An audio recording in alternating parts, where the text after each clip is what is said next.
சென்னை வரும்போது லைட்டான தூறல் இருந்தது. அதுக்கப்புறம் நல்ல மழை. வந்தோடனே அந்த கேஸ் சிலிண்டர் டோரெல்லாம் ஓப்பன் பண்ணி அதெல்லாம் வெளியே எடுத்து வச்சுட்டுருந்தேன்.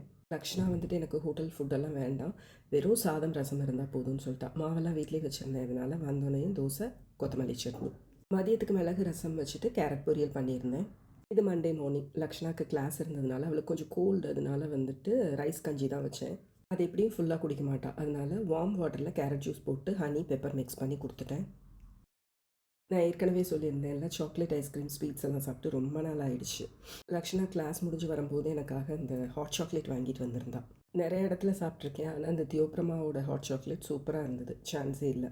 மதியம் சாம்பார், வெண்டைக்காய் ஃப்ரை, அப்பளம், தயிர்.